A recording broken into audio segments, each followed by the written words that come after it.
సహోదరుడు ఇంతకుముందే ప్రార్థన చేశాడు కాబట్టి ఇక నేను ప్రార్థన చేయకుండా నేరుగా వాక్య వివరణలోనికి వెళ్ళాలనుకుంటున్నాను. ఈరోజు మనం ధ్యానించుకోబోతున్నటువంటి లేఖన భాగం ఏంటంటే రోమీయులకు రాసిన పత్రిక 6వ అధ్యాయము 1వ వచనం నుంచి 23వ వచనం వరకు ఉండేటువంటి మొత్తం లేఖన భాగాన్ని మనం ధ్యానించుకోబోతున్నాం. అయితే ఈ లేఖన భాగం మనకు అర్థం కావడానికి దీనికి ఒక పునాది లాంటి సందర్భాన్ని మనం మాట్లాడుకోవాలి. పోయిన నెల రోమీయులకు రాసిన పత్రిక 1వ అధ్యాయాన్ని మనం ధ్యానించాం. ఇక్కడ అప్పటి నుంచి ఇప్పటి వరకు మిగిలినటువంటి అధ్యాయాలు లేఖన భాగాలన్నీ ఆయా ప్రాంతాల్లో వివరించడం జరిగింది. ఈరోజు రోమీయులకు రాసిన పత్రిక 6వ అధ్యాయాన్ని మనం ధ్యానిస్తాం. అయితే ఈ 6వ అధ్యాయం అన్నది కష్టంతో కూడుకున్నది అర్థం చేసుకోవడానికి. దీనిని అర్థం చేయించడానికి యోహాను సువార్త 11వ అధ్యాయము, ఈ 11వ అధ్యాయంలో మనకు బాగా పరిచయం ఉండేటువంటి సందర్భం ఇది. మార్తా మరియా సహోదరుడైనటువంటి లాజరు మరణించాడు.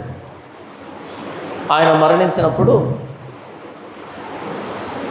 ఆయనను సమాధిలో పెట్టడం జరిగింది. ఆయన మరణించిన 4వ రోజు ప్రభువైన యేసుక్రీస్తు వారు బేతనీ అనే ప్రాంతానికి రావడం జరిగింది.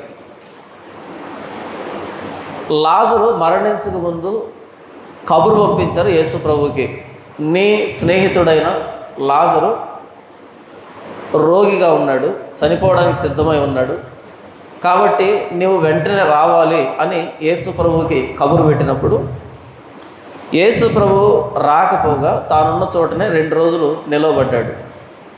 ఈలోపు లాజరుకి రోగం ఎక్కువ కావడం, తాను మరణించడం, తనకి అంత్యక్రియలు చేసి సమాధిలో పెట్టడం అన్నీ జరిగిపోయాయి. ఇవి జరిగినటువంటి 4వ రోజు ప్రభువైన యేసుక్రీస్తు వారు బేతనీ అనే ప్రాంతానికి వచ్చాడు. వచ్చి ఆ సందర్భంలో చోటు చేస్తున్నటువంటి విషయాలని మనకు బాగా తెలుసు. ఆ సంభాషణ అంతా కూడా మొత్తానికి లాజరు సమాధి బయటకు వచ్చాడు యేసు ప్రభు. వచ్చి ఆ సమాధి ద్వారానికి ఉన్నటువంటి రాతిని తొలగించమని యేసు ప్రభు ఆజ్ఞాపించగానే మార్త చెప్పినటువంటి మాట యోహాను సువార్త 11వ అధ్యాయము, యోహాను సువార్త 11వ అధ్యాయము 39వ వచనం నుంచి 38 నుంచి నేను చదివి వినిపిస్తాను. యేసు మరల తనలో మూలుగుచు సమాధి యొద్దకు వచ్చెను. అది ఒక గుహ, దాని మీద ఒక రాయి పెట్టి ఉండెను.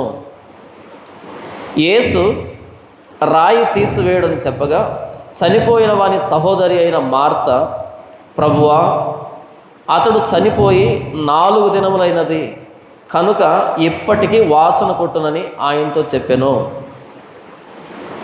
యేసు ప్రభు అన్నాడు, ఆ రాత్రిని తీసివేయమని. వెంటనే మార్త చెప్పింది, ప్రభువా, అతడు చనిపోయి నేటికి 4 దినములైంది కనుక వాసన కొడుతూ ఉంటాడు, వద్దు ప్రభువా అని మార్త నివారించే ప్రయత్నం చేసింది. ఎందుకు లాజరు మరణించాడు అంటే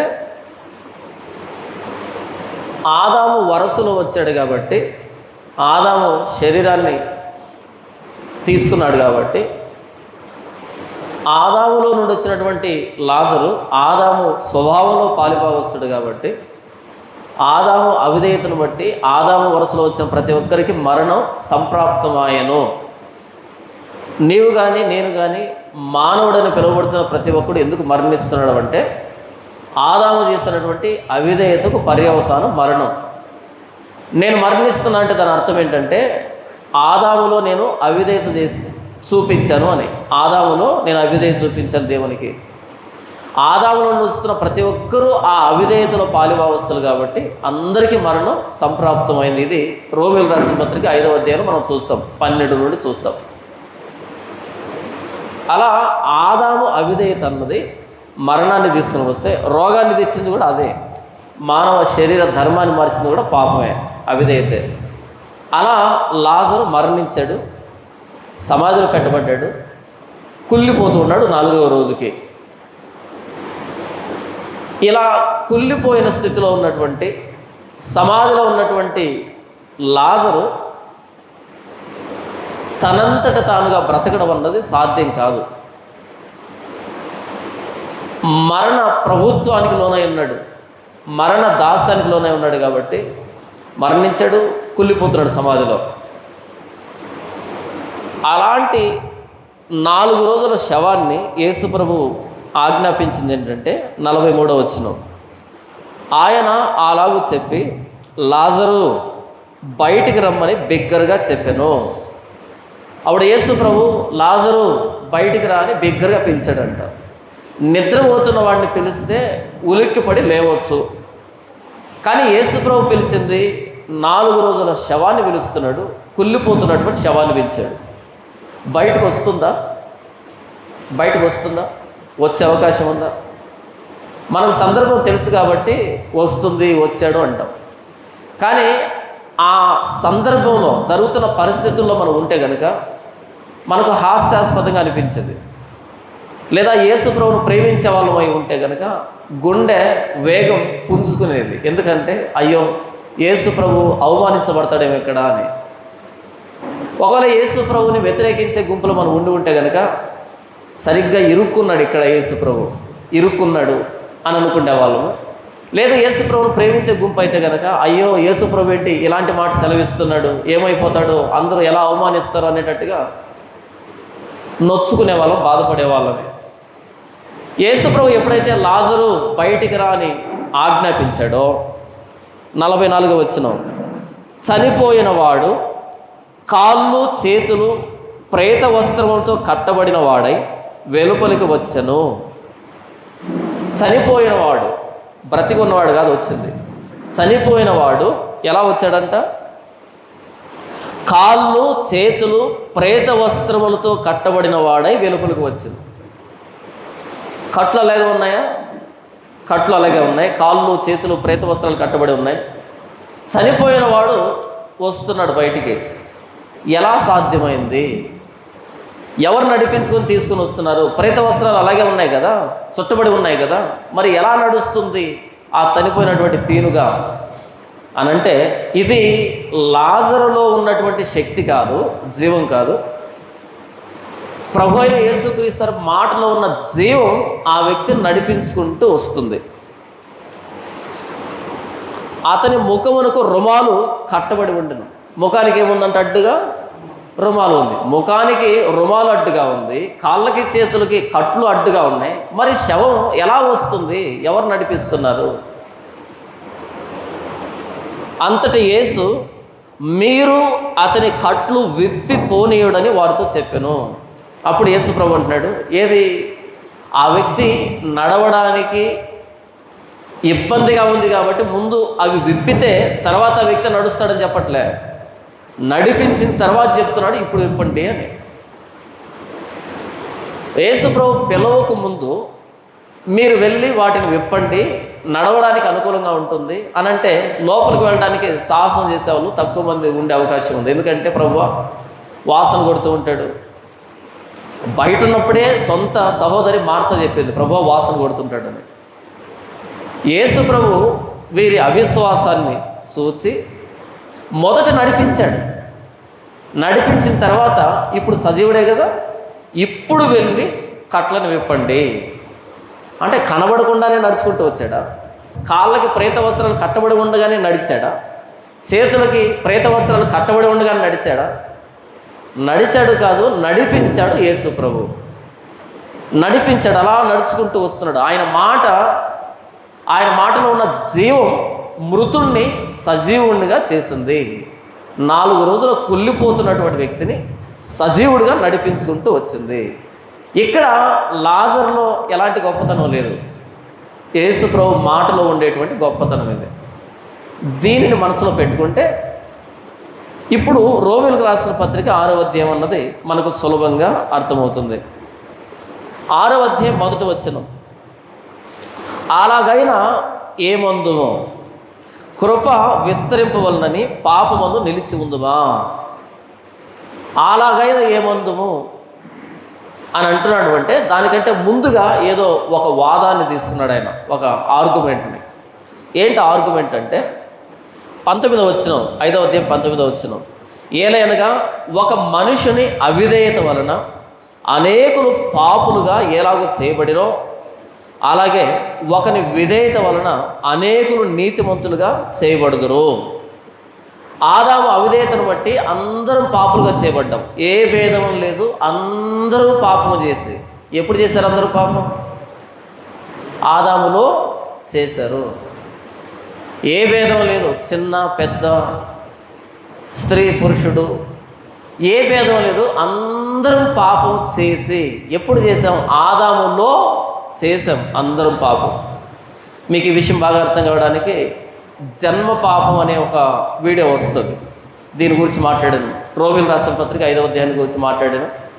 దాన్ని చూస్తే ఈ ఆదాములో అందరం పాపం ఎలా చేసామన్నది వివరించబడి ఉంటుంది.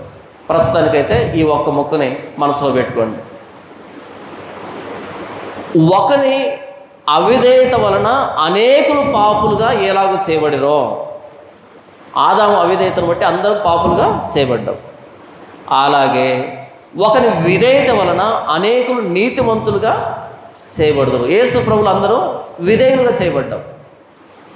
20, మరియు అపరాధం విస్తరించినట్లు ధర్మశాస్త్రం ప్రవేశించను. ధర్మశాస్త్రం ఇవ్వడాన్ని బట్టి జరిగింది ఏంటంటే పాపాల సంఖ్య పెరిగింది, కానీ మనిషి నీతిమంతుడిగా చేయబడలే. ఎన్ని ఆజ్ఞలు వస్తే అన్ని ఆజ్ఞలు పాపాలుగా పరిగణించబడ్డాయి. ఆజ్ఞ లేదనుకో, అతిక్రమం చేశాడు అనేటువంటి ఆ రుజువు ఉండదు, కాబట్టి నిర్ధారణ జరగదు. కానీ పాపే కానీ నిర్ధారణ జరగదు. రోడ్డుకు మధ్యలో డివైడర్ వేస్తారనుకో, లైన్ గీస్తారనుకో, అప్పుడు యాక్సిడెంట్ జరిగినప్పుడు చేసిన వ్యక్తి తప్పు లేదా చేయించుకున్న వ్యక్తి తప్పు అనేది కేసు రాసుకోవచ్చు. ఎందుకని ఆ బండి పడిన విధానాన్ని బట్టి ఈ వ్యక్తి ఎడం వైపు వచ్చాడు లేదా కుడి వైపు వచ్చాడు అనేది ఉంటుంది. దేనికి అనుకూలంగా ఉంటుందంటే కేసు కోసం అనుకూలంగా ఉంటుంది తప్ప, ఆ డివైడర్ లేదనుకో అప్పుడు యాక్సిడెంట్ జరగదా? అప్పుడు జరుగుతుంది, ప్రాణం పోతుంది. ఆ లైన్ ఉన్నా జరుగుతుంది, ప్రాణం పోతుంది. 2 సందర్భాలు ప్రాణం పోతుంది. యాక్సిడెంట్ అయితే జరుగుతుంది రోడ్డు మీద, కానీ ఆ లైన్ లేదనుకో తప్పెవరిది అనేది తెలియదు కేసు రాసేదానికి. ఆ లైన్ ఉన్నప్పుడు కేసు రాసేదానికి అనుకూలంగా ఉంటుంది తప్ప యాక్సిడెంట్ని లైన్ నివారించదు, లైన్ లేకపోవడాన్ని బట్టి నివారించబడదు. అలాగే ధర్మశాస్త్రం రాకముందు పాపే మానవుడు. అయితే ఏ ఆజ్ఞను అతిక్రమించాడు అనేది ఒక రుజువు లేదు అక్కడ. ధర్మశాస్త్రం వచ్చిన తర్వాత 613 ఆజ్ఞలు వచ్చాయి. ఇప్పుడు పలానా ఆజ్ఞ అతిక్రమించాడని నంబర్ పెరిగిపోతుంది తప్ప పాపం లేకుండా ధర్మశాస్త్రం చేయలేకపోయింది. ధర్మశాస్త్రం ఉన్నా లేకపోయినా పాపం ఏలుబడి చేసింది మానవుడిని. వచ్చిన తర్వాత సంఖ్య పెరిగింది, కానీ పాపం లేకుండా మానవుడు లేడు. మరియు అపరాధము విస్తరించినట్లు, ఎన్ని ఆజ్ఞలు వస్తే అన్ని విషయాల్లో పాపి. మరియు అపరాధం విస్తరించినట్లు ధర్మశాస్త్రం ప్రవేశించను, అయినను పాపము మరణమును ఆధారము చేసుకొని ఎలాగూ ఏలెనో, పాపం మరణాన్ని ఆధారం చేసుకుని ఎలాగో ఏలెనో, అలాగే నిత్య జీవము కలుగుటకై నీతి ద్వారా కృపయు మన ప్రభు అయిన యేసుక్రీస్తు మూలముగా ఏలు నిమిత్తము పాపము ఎక్కడ విస్తరించెనో అక్కడ కృప అపరిమితముగా విస్తరించెను. అలా ధర్మశాస్త్రం అనే చెరలో యూదులు పాపంలో మగ్గిపోయారు, మరణ దాస్యానికి లోబడిపోయారు. ఎంత పాటిద్దామన్న ధర్మశాస్త్రాన్ని అన్ని విషయాలు చెడిపోతూ ఉన్నారు. అంతెందుకు, దివారాత్రము యెహోవా ధర్మశాస్త్రాన్ని ధ్యానించేవాడు ధన్యుడు. పాపుల మార్గమున నిలవక, దుష్టులు ఆలోచించకుండా నడవక, పాపుల మార్గం నిలవక, అపహాసులు కూర్చుండి చోటు కూర్చుండక యెహోవా ధర్మశాస్త్రమును దివారాత్రము ధ్యానించేవాడు ధన్యుడు అన్నాడు. అంతగా ధర్మశాస్త్రాన్ని ప్రేమించినాడు అదే ధర్మశాస్త్రానికి వ్యతిరేకంగా ప్రవర్తించాడు. అబద్ధం చెప్పాడు, మోసం చేశాడు, త్రాగాడు, వ్యభిచారం చేశాడు, హత్య చేశాడు. సాధ్యం కాల ధర్మశాస్త్రం కింద ఉన్న వ్యక్తులకి. ధర్మశాస్త్రం అంటే ఇష్టమే, కానీ దాన్ని నెరవేర్చడం సాధ్యం కాలే. అలా అందరూ అపరాధంలో ఉండిపోయినప్పుడు, ధర్మశాస్త్రం అనే చెర కింద ఉన్నప్పుడు, అప్పుడు ధర్మశాస్త్రాన్ని తన శరీరమందు నెరవేరుస్తూ ప్రభువైన యేసుక్రీస్తు శరీరంలో ప్రాణం పెట్టడం ద్వారా కృప విస్తరించింది.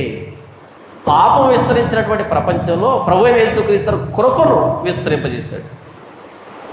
ధర్మశాస్త్రాన్ని మోషే తీసుకుని వస్తే కృపను సత్యాన్ని యేసు ప్రభు తీసుకొచ్చాడని యోహాను సువార్తలో రాయబడింది. పాపం ఎక్కువైంది కాబట్టి ఇక మానవుడు నీతిమంతుడు కాలేడు కాబట్టి కృపను యేసు ప్రభు శిలువ ద్వారా తీసుకుని వచ్చాడు. ఇంతవరకు రోమీయులు రాసిన పత్రిక 5వ అధ్యాయాన్ని ముగించాడు ఆయన ఆ ఆర్గ్యుమెంట్ని. ఇది వింటున్నటువంటి ఎదురుగా ఉన్న యూదులకి ఒక వ్యంగ్యంతో కూడినటువంటి ప్రశ్న తలెత్తింది. వెటకారంగా ఒక ప్రశ్న అడిగారు. అపరాధం విస్తరిస్తే అక్కడ కృప విస్తరిస్తుందా? ఆ అపరాధాన్ని బట్టి దేవుడు కృప చూపించినప్పుడు దేవుని ప్రేమ ఏంటో బయలుపరచబడుతుంది కదా. ఇక నేను నీతిమంతుడు కాలేను, అలాంటి నా మీద దేవుడు కృప చూపించినప్పుడు దేవుడు ఎంత ప్రేమిస్తున్నాడని అన్నది అర్థమవుతుంది. యేసుప్రభు అంటాడు కదా, ఒకడు 50,000 దేనారాలు అప్పున్నాడు, ఒకడు 500 దేనారాలు అప్పున్నాడు. ఆ యజమాని ఇద్దరిని క్షమించాడు. ఇప్పుడు ఎవరు ఎక్కువగా ప్రేమిస్తారు ఆ యజమానుణ్ణి? 50,000 దేనారాలు అప్పున్నటువంటి వ్యక్తి ఎక్కువ ప్రేమిస్తాడు. ఎందుకని? ఎవరికి ఎక్కువగా క్షమించబడిందో వాడు ఎక్కువగా ప్రేమిస్తాడు. కాబట్టి మనం ఎంత పాపం చేశామో ఆ పాపానికి శిక్ష కాకుండా దేవుడు కృపను చూపించినప్పుడు ఇంకా ఎక్కువ దేవుని ప్రేమించడానికి సాధ్యపడుతుంది అని పౌలు చెప్పినప్పుడు దానికి అడిగారు, ఓహో మనం పాపం చేస్తే దేవుడు కృపను చూపెడితే అప్పుడు దేవుని ప్రేమ బయలుపరచబడుతుంది కదా, ఇంకేంటి పాపం చేసుకుంటూ పోదాం. ఇక మనం పాపం చేసుకుంటూ పోదాం. ఎన్ని పాపాలు చేస్తే దేవుడు అంత కృప చూపెడతాడు, దేవుడు అంత ప్రేమ స్వరూపుగా కనబరచబడతాడు. అంటే నేను చేసే పాపం అన్నది ఆయన్ను ఎంత ప్రేమ స్వరూపుగా మారుస్తుందో చూసారా. ఇకేంటి పాపం చేసేద్దాం మనం అనేటువంటి ఒక వ్యంగ్యాస్త్రాన్ని ప్రయోగించారు ఎదుర్కొన్నటువంటి యూదులు. అందుకు అపోస్తలుడైన పౌలు అంటున్నాడు, అలాగైనా ఏమందుము కృప విస్తరింపవలనని పాపమందు నిలిచి ఉందుమా. కృప విస్తరించాలని పాపమందు నిలిచి ఉందుమా. అట్లన్న రాదు. పాపము విషయమై చనిపోయిన మనము ఇక మీదట ఏలాగు దానిలో జీవించుదుము అని మన క్రైస్తవ జీవితాన్ని ఎలా ప్రారంభించామనే మూల పాఠంలోకి వెళ్తున్నాడు ఆయన. మన క్రైస్తవ జీవితం ఎలా ప్రారంభించబడుతుంది? బాప్తిస్మంతో ప్రారంభించబడుతుంది. బాప్తిస్మం లేకుండా ఎవడు క్రైస్తవుడు కాడు. మారు మనసు పశ్చాత్తాపం ద్వారా ప్రభువైన యేసుక్రీస్తులో పాప క్షమాపణను వేడుతూ బాప్తిస్మం తీసుకుంటాం. అది మొదటి మెట్టు క్రైస్తవ జీవితానికి. బాప్తిస్మం లేకుండా ఎవడు క్రైస్తవుడు కాడు. బాప్తిస్మం అనేది మొదటి మెట్టు. అలా బాప్తిస్మం తీసుకున్నప్పుడు మన పాపాలు కడిగివేయబడి పరిశుద్ధాత్మ దేవుడు మనకు వరంగా అనుగ్రహించబడతాడు. అది మొదటి రోజు అలా ప్రారంభమవుతుంది క్రైస్తవ ప్రయాణం, ఆత్మీయ ప్రయాణం. ఇప్పుడు మొట్టమొదటి రోజు దగ్గర తీసుకుని వస్తున్నాడు. కృప విస్తరించాలని పాపమందు నిలిచి ఉందుమా అని మాట్లాడి, నేను చెప్తున్నది పాపం చేయమని కాదు, మనం పాపం చేయలేము, పాపంలో నివసించలేము అని మీరు మొదటి క్రైస్తవులుగా ఎలా మారారో ఆ మొదటి రోజున అర్థం చేయిస్తాను మీకు. యేసు ప్రభువుకి వచ్చిన తర్వాత కూడా మనం పాపం చేసే కొద్దీ దేవుడు ప్రేమస్వరూపిగా మార్చబడుతున్నాడు అంటే, మనం పాపం చేయడం మంచిది అని అంటున్నారు అంటే మీకు క్రైస్తవ జీవితంలో మొదటి రోజు అర్థం కాలేదు, నా స్వార్థ మీకు సరిగ్గా అర్థం కాలేదని ఆ బాప్తిసం దగ్గర తీసుకుని వెళ్తున్నాడు. బాప్తిసంలో ఏం జరిగింది అని మాట్లాడుతున్నాడు అంటే 3వ వచనం 2వ వచనం, అట్లన్న రాదు, పాపము విషయమై చనిపోయిన మనము ఇక మీదట ఏలాగు దానిలో జీవించుదుము. మనం పాపం విషయంలో చనిపోయాము, చనిపోయిన మనము మరలా ఏలాగు దానిలో జీవించుదుము. ఇప్పుడు యోహాను సువార్త 11వ అధ్యాయాన్ని ఆలోచిద్దాం. సమాధిలో లాజరు పెట్టబడ్డాడు, కుళ్ళిపోతున్నాడు. ఎంతవరకు? యేసు ప్రభు రానంత వరకు. యేసు ప్రభు వచ్చి సమాధిలో ఉన్న లాజరును పిలిచిన తర్వాత లాజరు సమాధిలో ఉండి బయటకు వచ్చాడా, లేకపోతే సమాధిలో ఉండిపోయాడా? లాజరు బయటకు రానగానే ఓ యేసు ప్రభు పిలుస్తున్నావా అని ఆలకించి మరలా అలా పడుకున్నాడా, లేకపోతే అక్కడి నుంచి బయటకు వచ్చాడా? అక్కడి నుంచి బయటకు వచ్చాడు.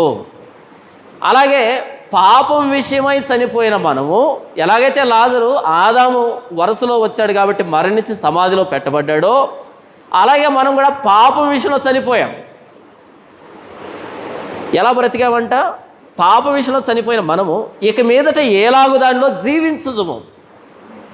యేసు ప్రభువుకు వచ్చిన తర్వాత మరలా సమాధిలో ఎందుకు పడుకుంటాడు లాజరు, అలాగే మనం కూడా పాపం అనే స్థితిలో ఎందుకు ఉంటాం, అక్కడ బయటకు వస్తాం కదా అని మాట్లాడుతూ దీనికి బాప్తిస్మం అని వివరిస్తున్నాడు. బాప్తిస్మంలో ఏం జరిగిందనే దానికి 3వ వచనం, క్రీస్తు యేసులోనికి బాప్తిస్మం పొందిన మనం అందరము ఆయన మరణంలోనికి బాప్తిస్మం పొందుతామని మీరు ఎరుగరా. ఇక్కడ అపోస్తలుడైన పౌలు బాప్తిస్మాన్ని ఎలా వర్ణిస్తున్నాడు అంటే, ఇక్కడ కూర్చున్న మనమంతా చాలామంది బాప్తిస్మం పొందాం కదా. మీరు ఎక్కడ బాప్తిస్మం తీసుకున్నారు? నేనైతే ఒక వాగులో, ఒక చిన్న నది ఉంటుంది కదా, ఆ నదిలో బాప్తిస్మం తీసుకున్నాను. మీరు కూడా వాగులోనో లేకపోతే నదిలోనో లేకపోతే సముద్రం ఒడ్డునో లేకపోతే తొట్టిలోనో ముంచబడి ఉంటారు, నీళ్ళలో అలా ముంచబడి ఉంటారు. కానీ అపోస్తలుడైన పౌలు ఏమంటున్నాడు అంటే, క్రీస్తు యేసులోనికి బాప్తిస్మం పొందిన మనమందరం అంటున్నాడు. వాగులో కాదంట, తొట్టిలో కాదంట, నదిలో కాదంట, సముద్రంలో కాదంట. ఎక్కడ బాప్తిస్మం పొందామంట? క్రీస్తు యేసులోనికి బాప్తిస్మం పొందామంట. ఇక్కడ పౌలు ఏమంటున్నాడు అంటే, క్రీస్తు యేసులోనికి బాప్తిస్మం పొందిన. ఇప్పుడు మీరు తొట్టిలో కనుక బాప్తిస్మం తీసుకోంటే ఆ తొట్టి మొత్తాన్ని యేసు ప్రభు చనిపోయినటువంటి శరీరంతో పోల్చుకోండి. లేకపోతే నదిలో బాప్తిస్మం తీసుకోంటే ఆ నదిని యేసు ప్రభు చనిపోయినటువంటి శరీరంతో పోల్చుకోండి. మనం దిగుతున్నామంటే ఎక్కడ దిగుతున్నామంటే చనిపోయి సమాధిలో ఉన్నటువంటి యేసు ప్రభు శరీరంలోనికి మనం దిగుతున్నాం. నీళ్ళలో కాదు, నదిలో కాదు, తొట్టిలోనికి కాదు, యేసు ప్రభు శరీరంలోనికి దిగుతున్నాం. యేసు ప్రభు శరీరం ఎలా ఉంది? శిలువ మీద మేకులతో బిగించబడి, కొరడాలతో కొట్టబడి, రక్తాలు గారుకుంటూ. ఎందుకు యేసు ప్రభు శిలువలో ప్రాణం పెట్టాడు అంటే పాపులను క్షమించడానికి, మన పాపాల నుంచి మనల్ని విడిపించడానికి ప్రభు యేసుక్రీస్తు శిలువలో ప్రాణం పెట్టాడు. పాపం విషయమై యేసు ప్రభు ప్రాణం పెట్టాడు. పాపం విషయమై యేసు ప్రభు మృతుడయ్యాడు. ఆ ప్రభు యేసుక్రీస్తు వారిలోనికి మనం దిగుతున్నాం. అలా దిగినప్పుడు మనల్ని ఏం చేశారు? ఒక పాస్టర్ గారు ఇలా పట్టుకొని ఇలా ముంచారు లోపలికి. అంటే యేసు ప్రభు శరీరం ఏదైతే ఉందో అలా యేసు ప్రభు శరీరంతో ఐక్యమయ్యాం, ఏకమయ్యాం. యేసు ప్రభు శరీరం మరణించింది. దేని విషయమై? పాపం విషయమై. అలా పాపం విషయమై మరణించిన యేసు ప్రభు శరీరంలోనికి ఐక్యమైపోయాం ఇలా ముంచబడినప్పుడు. అంటే నా గతకాల పాపపు జీవితం అనేది యేసు ప్రభు మరణంలో సమాధి చేయబడింది, ఏకమైపోయింది. మరలా ఇలా నేను తిరిగి లేచినప్పుడు, నీళ్ళలో నుంచి కాదు, యేసు ప్రభులో నుంచి మరలా ఇలా తిరిగి లేచినప్పుడు యేసు ప్రభు 3వ దినాన మృత్యుంజయుడిగా, పునరుద్ధానుడిగా బయటకు వచ్చాడు. పునరుద్ధానుడైన యేసు ప్రభు మీద ఈ మరణం ఇక మీదట ప్రభుత్వం చేయదు. ఈ మరణం ఎందుకు వచ్చింది? పాపాన్ని బట్టి వచ్చింది. పునరుద్ధానుడైన యేసు ప్రభు మీద ఈ పాపం ఇక మీదట ప్రభుత్వం చేయదు. తిరిగి లేచిన యేసు ప్రభు మరలా మరణించడు. యేసు ప్రభు ఎందుకు మరణించాడు? పాపాన్ని బట్టి మరణించాడు. మనందరి పాపాన్ని ఆయన మీద వేసుకోవడాన్ని బట్టి మరణించాడు. కాబట్టి ఆయనకు మరణం సంభవించింది. అలా మరణించిన యేసు ప్రభు మరలా పునరుద్ధారుడైన తర్వాత ఈ మరణపు తాలూకు ఈ లక్షణాలు కానీ ఇలాంటి ఈ మరణపు తాలూకు ప్రభావం అన్నది పునరుద్ధారుడైన యేసు ప్రభు మీద ఉండదు. ఇలా పాపం విషయమై మరణించిన మీరు మరలా ఏలాగు దానిలో జీవించుదురు. సమాధిలో ఉన్నటువంటి లాజరు ఇలా బయటకు నడుచుకుంటూ వచ్చాడు. ఇక మీదట మరలా సమాధిలోకి వెళ్ళడు. ఆయన బయటకు వస్తున్నాడు. ఆ ప్రేత వస్త్రాలు తీసివేయబడుతున్నాయి. కొత్త జీవితం, యేసు ప్రభు ప్రసాదించిన జీవితాన్ని జీవించడానికి బయటకు వస్తున్నాడు. పాత ప్రేత వస్త్రాలన్నీ ఆ సమాధిలోనే విసిరేస్తారు. ఆ సమాధిలో ఉన్న లాజరు కాదు ఇప్పుడు బయట ఉన్నది, యేసు ప్రభు పిలిచినటువంటి లాజరు. మరలా లాజరు ఒక గంట ఆగి ఆ సమాధిలోకి వెళ్ళి పడుకుంటాడా? లేదు. ఒకరోజు ఆగి వెళ్తాడా? లేదు. ఇక మీదట సమాధిని చూడడు. తర్వాత మరణించాడు. ప్రస్తుతానికి ఆ సందర్భాన్ని ఆలోచిస్తే ఆ మరణంలోంచి బయటకు వచ్చినటువంటి లాజరు మరలా సమాధికి వెళ్ళడిక ఇంటికి వెళ్తాడు. యేసువారు ప్రసాదించిన జీవితం అది. దీన్ని మనసులో పెట్టుకొని 3వ వచనం నుంచి ఆలోచిద్దాం. క్రీస్తు యేసులోనికి బాప్తిసం పొందిన మనం అందరము ఆయన మరణములోనికి బాప్తిసం పొందుతామని మీరు ఎరుగరా? కాబట్టి తండ్రి మహిమ వలన క్రీస్తు మృతుల్లోండి ఎలాగూ లేపబడినో అలాగే మనమును నూతన జీవం పొందిన వారమై నడుచుకున్నట్లు మనము బాప్తిసం వలన మరణములో పాలు పొందుటకై ఆయనతో కూడా పాతి పెట్టబడితిమే. వివరించాను కదా. ఇప్పుడు 5వ వచనం, మరియు ఆయన మరణము యొక్క సాదృశ్యమందు ఆయనతో ఐక్యము గలవారమైన ఎడల ఆయన పునరుద్ధానం యొక్క సాదృశ్యమందును ఆయనతో ఐక్యము గలవారమై ఉందుము. ఆయన మరణంలోనికి ముంచబడ్డామంటే ఆయన పునరుద్ధానంలోకి లేపబడ్డామని అర్థం. ముంచబడిన వ్యక్తి అలాగే ముంచబడినట్టుగా ఉన్నాడు కదా, బయటకు వస్తాడు. కాబట్టి యేసుప్రభు మరణం మనదైంది, యేసుప్రభు పునరుద్ధానం కూడా మనదే అవుతుంది. యేసుప్రభు మరణపు తాలూకు ప్రభావం ఉన్నది పునరుద్ధానం మీద పనిచేయనప్పుడు మన మీద మన గతకాలపు పాపాలు ఎలా పనిచేస్తాయి? మన గతకాలపు జీవితం ఎలా ప్రభావాన్ని చూపెడుతుంది? ప్రభావం చూపెడితే కదా మరలా వెళ్తాం పాత జీవితానికి. ప్రభావం చూపించకపోతే మరలా ఎందుకు వెళ్తాం? ఎందుకు మాట్లాడతాడు ఇదంతా? అలాగైనా ఏమందుము కృప విస్తరింపవలనని పాపమందు నిలిచి ఉందమా? పాపమందు నిలిచి ఉన్నాము అంటే పునరుద్ధానం చెందలేదు అని అర్థం. 6వ వచనం, ఏమనగా మనం ఇకను పాపమునకు దాసులము కాకుండాటకు పాప శరీరము నిరర్ధకమగునట్లు మన ప్రాచీన స్వభావము ఆయనతో కూడా సిలువ వేయబడనని ఎరుగుదము. చనిపోయిన వాడు పాప విముక్తుడని తీర్పు పొంది ఉన్నాడు.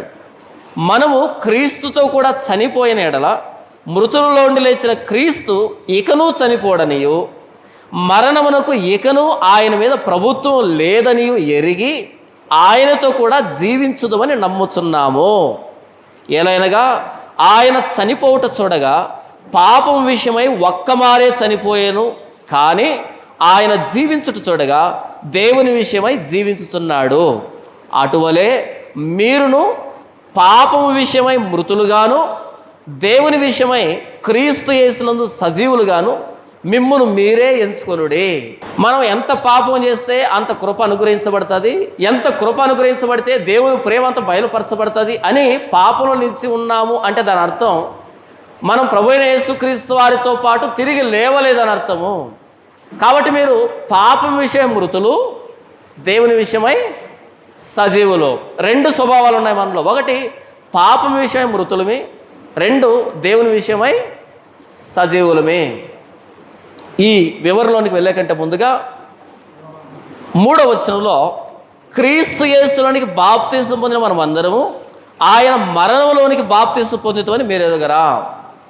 ఇక్కడ మొదటి శతాబ్దంలో బాప్తిసం అన్నది ఎలా జరిగింది అంటే నేలలోనికి ముంచబడడం ద్వారా బాప్తిసం జరిగింది. క్రీస్తు యేసులోనికి అంటే క్రీస్తు యేసులో ముంచబడ్డాము అని అర్థం. ఆయన మరణంలో ముంచబడ్డాము అని అర్థం. ఇప్పుడు క్రైస్తవ సమాజంలో బాప్తిస్మాలు రకరకాలుగా వచ్చేసాయి. ఒకరు జెండా కింద నడిపిస్తారు, ఒకరు చిలకరిస్తారు, ఒకరు చిన్నపిల్లలకు బాప్తిస్మ, రకరకాలుగా బాప్తిసాలు అనేవి మారిపోయాయి. కానీ మొదటి శతాబ్దంలో కానీ ప్రభువైన యేసుక్రీస్తు వారు కానీ అపోస్తులు కానీ ముంచుడు బాప్తిస్మం, ఇమ్మర్షన్, ముంచడం ద్వారా బాప్తిసం. యేసు ప్రభు లోనికి అంటే పూర్తిగా మునిగిపోవాలి, మరలా పునరుద్ధానం అంటే తిరిగి లేవాలి. ఇది ముంచుడు బాప్తిసంలోనే సాధ్యమవుతుంది. కానీ ఇప్పుడు ఒక్కో డినామినేషన్ ఒక్కో విధానంలో పెట్టుకున్నారు. బాప్తిసం అన్నది ముంచుడు బాప్తిసమే తప్ప చిలకరింపు లేకపోతే ఇంకోటి కాదు. ఇకపోతే బాప్తిసం అన్నది ఎప్పుడు తీసుకోవాలి అంటే బాప్తిసాన్ని గురించి సంపూర్ణమైన అవగాహన కలిగి క్రీస్తు యేసులోనికి నేను బాప్తిసం పొందుతున్నాను, ఆయన మరణంలో ఏకమవుతున్నాను, నా గతకాల పాపాలని యేసుప్రభు మరణంలో విడిచిపెడుతున్నాను, సమాధి చేస్తున్నాను అని గుర్తెరిగి బాప్తిసం తీసుకుంటే అది బాప్తిస్ముగా పరిగణించబడుతుంది. కానీ బాప్తిస్మ అంటే ఏంటో తెలియకుండా అందరు తీసుకుంటున్నారని, లేకపోతే పండుగ వచ్చిందని, లేకపోతే సర్టిఫికేట్ కోసము, పెళ్లి కోసము, సభ్యత్వం కోసము ఇలా బాప్తిస్మం తీసుకుంటే అది బాప్తిస్మంగా పరిగణించబడదు. బాప్తిస్మం తీసుకునే వ్యక్తికి తాను ఏం చేస్తున్నాడో స్పృహ ఉండాలి. నేను నా గతకాల పాపాలని యేసు ప్రభులో సమాధి చేస్తున్నాను అని తెలిసి బాప్తిస్మం తీసుకుంటే ఈ తొట్టి కానీ ఈ నది కానీ యేసు ప్రభు మరణించినటువంటి శరీరం, ఆయనలోనికి దిగుతున్నాను. అలా ముంచబడినప్పుడు యేసు ప్రభు మరణంలో ఏకమవుతున్నాను. మరణించిన వాడు పాప విముక్తుడు అని రాయబడింది చూడండి. 6వ వచనం, ఏమనగా మనం ఇకను పాపమునకు దాసులము కాకుండాటకు పాప శరీరము నిరర్ధకమగునట్లు మన ప్రాచీన స్వభావము ఆయనతో కూడా సిలువ ఇవ్వబడినని ఎరుగుదము. చనిపోయిన వాడు పాప విముక్తుడని తీర్పు పొంది ఉన్నాడు. ఉదాహరణకి నేను మీ దగ్గర ఒక 10 లక్షలు అప్పు చేశాను అనుకోండి. బాండ్ పేపర్ రాయించుకున్నాను, మరలా మీకు చెల్లిస్తానని 10 లక్షల రూపాయలు అప్పు తీసుకున్నాను. తీసుకున్నటువంటి ఒక నెలకో 2 నెలలకో నేను చనిపోయాను. చనిపోయిన తర్వాత నా దగ్గరకు వచ్చి మీరు 10 లక్షల అప్పు తీసుకోగలరా తిరిగి? చనిపోయిన వాడు పాప విముక్తుడు అంటే నిజమే, నేను పాపం చేశాను. ఎలాగైతే అప్పు చేసిన వాడు చనిపోయినప్పుడు శవం దగ్గర నుంచి అప్పు రాబట్టుకోలేమో, ఇక మర్చిపోవలసిందే. ఎందుకంటే లేడు ఆ వ్యక్తి. ఉంటే అప్పు తీసుకుంటాం, లేడు ఆ వ్యక్తి. అలాగే నా గతకాలంలో నేను చేసినటువంటి ప్రతి పాపాన్ని బట్టి యేసుప్రభు మరణంలో ఐక్యమయ్యాను. మరణించిన నా దగ్గర నుంచి అప్పు ఎలాగైతే తీసుకోలేరో, అలాగే యేసుప్రభులో మరణించిన నా మీద పాపం ఇక మీదట ప్రభుత్వం చేయదు. చనిపోయిన వాడు పాప విముక్తుడు. ఎక్కడ చనిపోయిన వాడు? సహసిద్ధంగా మరణించిన వాడు కాదు. యేసు ప్రభులో చనిపోయిన వాడు పాప విముక్తుడు. పాపాలన్నీ పోయాయి. ఇది అర్థం చేసుకుంటూ నేను యేసు ప్రభులో బాప్తిసం తీసుకుంటే, నేను ఆయన మరణంలో ఐక్యం చేయబడితే నా పాపాలన్నీ నా నుంచి వెళ్ళిపోతాయి. నా పాపాలు కడిగి వేసుకుంటున్నాను, యేసు ప్రభు రక్తంలో నన్ను శుద్ధి చేసుకుంటున్నాను, నా మనస్సాక్షిని నిర్మలపరుచుకుంటున్నాను అని స్పృహ కలిగి బాప్తిసం తీసుకుంటే అది బాప్తిసంగా పరిగణించబడుతుంది. కానీ బాప్తిసం గురించి ఏమీ తెలియకుండా ఎవరో తీసుకుంటున్నారని, ఎవరో చెప్పారని అలా తీసుకుంటే అది బాప్తిసంగా పరిగణించబడదు. ఇలా స్పృహ కలిగి బాప్తిసం తీసుకుంటున్నవాడు తాను గతకాల పాప విషయమై చనిపోయాడు అనేది తెలిసినప్పుడు మరలా అందులో జీవించడానికి ఇష్టపడాడు. తెలిసి తీసుకున్నప్పుడు నేను చనిపోతున్నాను పాపం విషయమై అని అన్నప్పుడు చనిపోయిన స్థితిలో మరలా ఉండడానికి ఎవడు ఇష్టపడ్డు? లాజరు సాయంకాలం అయింది కదా, మరలా వెళ్ళి సమాధిలో పడుకొని రేపు ఉదయాన్నే రాపో అంటే వెళ్తాడేంటి? వెళ్ళడు ఇక లాజరు. ఎందుకని? సమాధిని విడిచిపెట్టేశాడు. సమాధిని విడిచిపెట్టిన లాజరు మరలా సమాధిలోకి వెళ్ళడు. అలాగే యేసు ప్రభువులో మన పాత జీవితాన్ని సమాధి చేసిన మనం మరలా పాత జీవితానికి వెళ్ళం. దేనికి వెళ్ళం? మనకై మనం తెచ్చుకున్న సామర్థ్యం కాదు ఇది. ఆయన పిలిచాడు కాబట్టి ఆయన మాట మనల్ని సజీవులుగా ఉంచుతుంది. కనుక పాపం విషయమై మృతులుగాను, దేవుని విషయమై సజీవులుగాను మీకు మీరే ఎంచుకోండి. ఇక మీదట లాజరు సమాజంలో తిరుగుతున్నాడు కదా.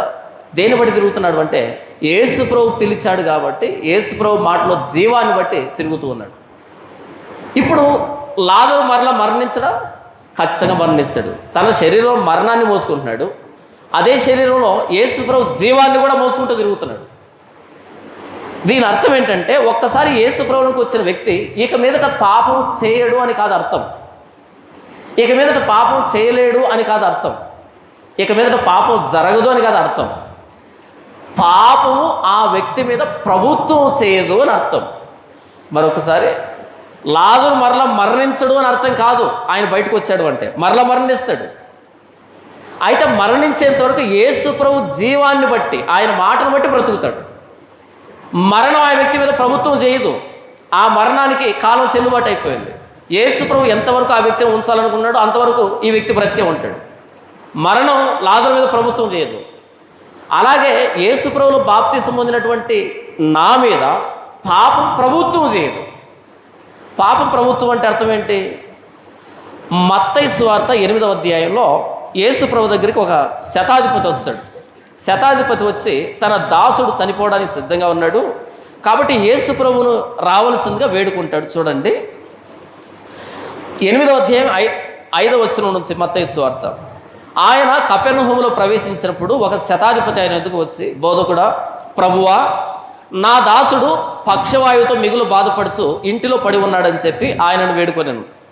యేసు, నేను వచ్చి వారిని స్వస్థపరిచెదనని అతనితో చెప్పగా, ఆ శతాధిపతి, ప్రభువా, నీవు నా ఇంటిలోనికి వచ్చుటకు నేను పాత్రుడను కాను. నీవు మాట మాత్రం సెలవిమ్ము, అప్పుడు నా దాసుడు స్వస్థపరచబడును. నేను కూడా అధికారమునకు లోబడిన వాడను. నా చేతి క్రింద సైనికులు ఉన్నారు.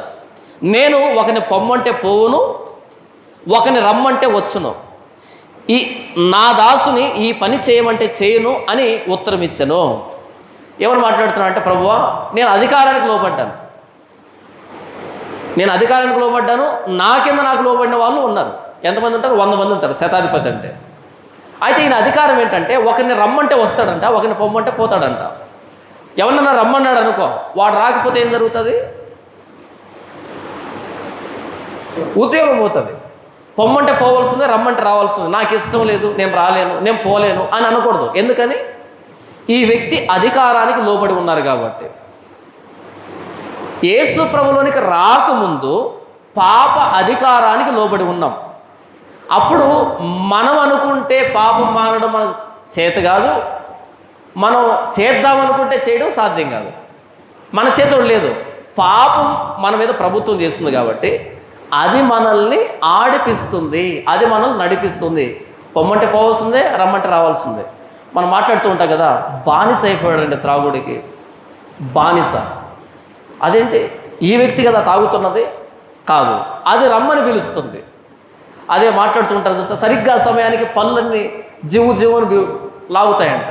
అంటే ఈ వ్యక్తి అనుకొని వెళ్ళి తాగటం లేదా? ఆ సమయానికి అదే పిలుస్తూ ఉంది. ఈ త్రాగుడుబోతు విషయంలోనే కాదు, ప్రతి విషయంలో పాపానికి దాసులు అంటాడు యేసు ప్రభు. పాపం చే ప్రతివాడు పాపం మీద అధికారి కాదు, పాపానికి దాసుడు. చాలామంది ఏమనుకుంటారు, నేను అనుకొని చేస్తున్నానని. మనం అనుకొని చేస్తే జరిగేది కాదు పాపము, అది మనల్ని పిలుస్తూ ఉంది. పిలవడం కాదు, ఆజ్ఞాపిస్తుంది. అది ఒకరిని పొమ్మంటే పోతాడు, ఒకరిని రమ్మంటే వస్తాడు, ఒకరిని పని చేయమంటే చేస్తాడు. ఎందుకంటే నాకు అధికారం ఉంది, నా అధికారానికి లోబడ్డాను. అదే కయ్యనుతో అంటాడు దేవుడు, నీవు సత్క్రియ చేస్తే తలెత్తుకుంటావు కదా, సత్క్రియ చేయకపోతే కదా నీ ముఖం దిగాలుగా ఉంది, ముఖం చిన్నముచ్చుకున్నావు.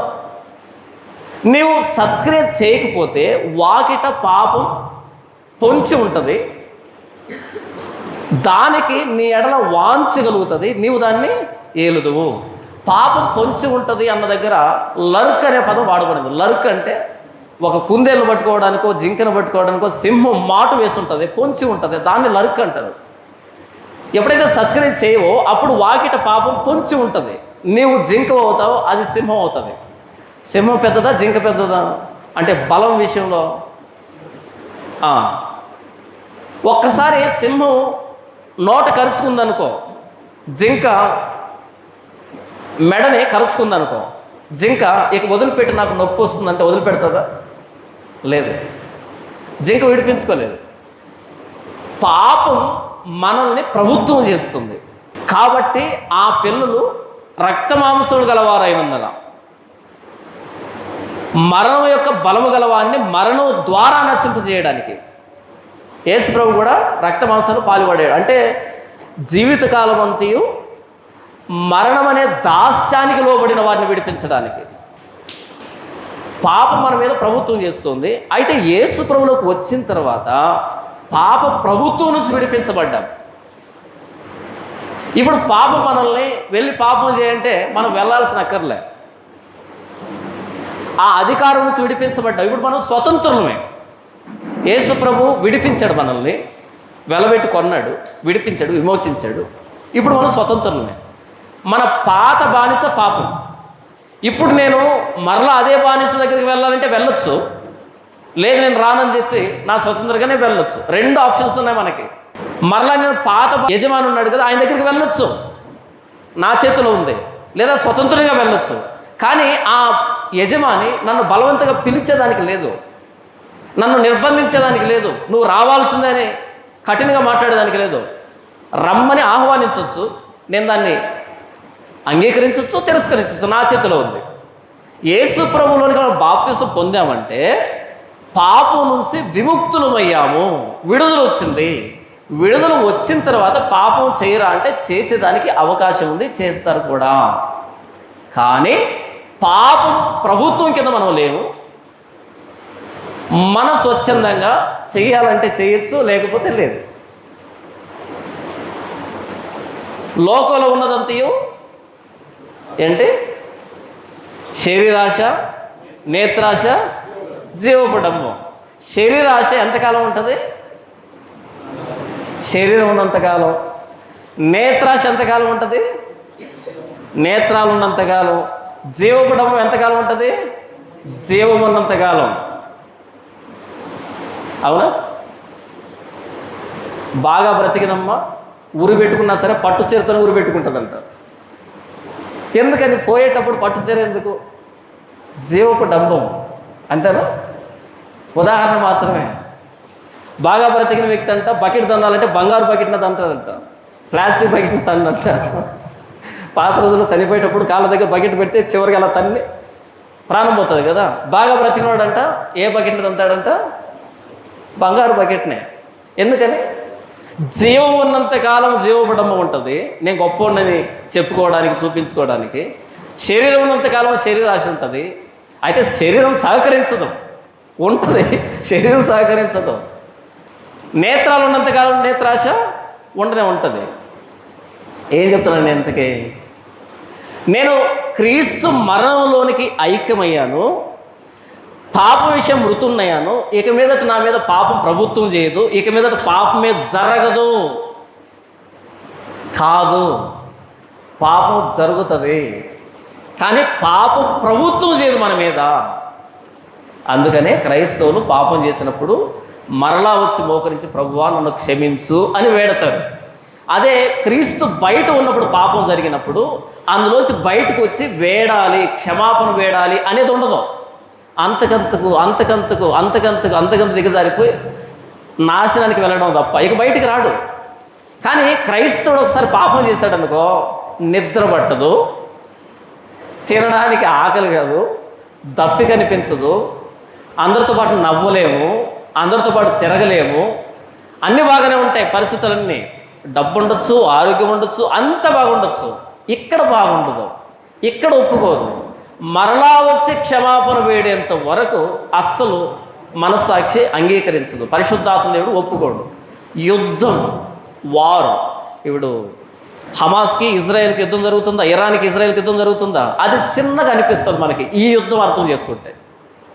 ఇక్కడ జరిగే యుద్ధాన్ని అర్థం చేసుకుంటే యేసు ప్రభువుకి వచ్చిన తర్వాత ఇరాను ఇజ్రాయెల్ యుద్ధం చేసుకుంటుంది కదా, ఇదొక యుద్ధమేనా అనిపిస్తుంది. ఏముంది యుద్ధంలో అనిపిస్తుంది. కానీ కొన్ని కోట్ల రూపాయలు పెట్టి మిసైల్స్ ప్రయోగించుకుంటున్నారు కదా, ఏదో చీపురు పిల్లలు విసురుకున్నట్టుగా ఉంటుంది అది. ఏది? ఈ యుద్ధం అర్థమైతే ఏం చెప్తుంది యుద్ధం అంటే, నా మీద పాపం ప్రభుత్వం చేయట్లేదు, నన్ను అజమాయిషి చేయటం లేదు, నా చేతిలో ఉంది, పాపం చేయాలన్నా వద్దా అన్నది. నాకేమనిపిస్తుంది, నేను కడగబడ్డాను కదా, నేను తిరిగి లేచాను కదా, మరలా సమాధిలోకి ఎందుకు వెళ్తున్నాను, మరలా ఎందుకు మరణంలోకి వెళ్తున్నాను, మరలా పాపంలోకి ఎందుకు వెళ్తున్నాను? కాబట్టి ప్రభువా నన్ను మరలా బయటకు తీసుకున్నా, నేను ఈ జీవితాన్ని జీవించడానికి ఇష్టపడటం లేదు, మరలా ప్రభు దగ్గర క్షమాపణ పెట్టడానికి వస్తాం. మన చేతిలో ఉంది, అందులో కొనసాగాలన్నా అందులోంచి బయటికి రావాలన్నా మన చేతిలో ఉంటుంది. అదే యేసు ప్రభువులోకి రాకముందు ఎవరి చేతిలో ఉంది? పాపం ఆధీనంలో ఉన్నాం, పాపానికి దాసులమే. పాపం ఏం చెప్తే అది చేస్తున్నాం. మనం చేసిన తర్వాత పాపం కాదు, అది చేయిస్తుంది అంతే మన చేతి పాపాన్ని. మనకు స్వేచ్ఛ లేదు, హక్కు లేదు, ఇక నేను చెయ్యను అనేదానికి లేదు. అంతకంతకు దిగజారిపోవడం తప్ప ఇక నేను చెయ్యను, నీ ప్రభుత్వానికి లోపడను అనేదానికి లేదు. ఎందుకంటే ఒకరిని పొమ్మంటే పోతాడంట, ఒకరిని రమ్మంటే వస్తాడంట. ఎందుకంటే అధికారానికి లోపడ్డాడు కాబట్టి. అయితే ఇక్కడ పౌలు ఏమంటున్నాడు అంటే, మనము చనిపోయాం కాబట్టి ఇక మీద దానిలో ఎలాగో జీవిస్తామంటే మనకు స్వేచ్ఛ వచ్చింది. ఇప్పుడు మొదటి వచనం నుంచి మరొకసారి చదివినిపిస్తాను చూడండి. అలాగైనా ఏమందము, కృప విస్తరింపవలనని పాపం ఉందో నిలిచి ఉందమా? అట్లన్న రాదు. పాపం విషయమై చనిపోయిన మనము ఇక మీదట ఏలాగు దానిలో జీవించదము.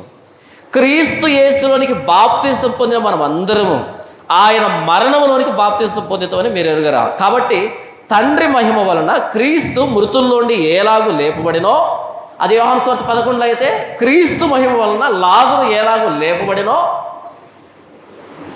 తర్వాత అలాగే మనమును నూతన జీవం పొందిన వారమై నడుచుకున్నట్లు, లాజరు ఎలాగైతే నూతన జీవం పొందుకున్నాడు అలా నూతన జీవం పొంది నడుచుకున్నట్లు మనము బాప్తిస్మము వలన మరణములో పాలు పొందుటకై ఆయనతో కూడా పాతి పెట్టబడితేమే.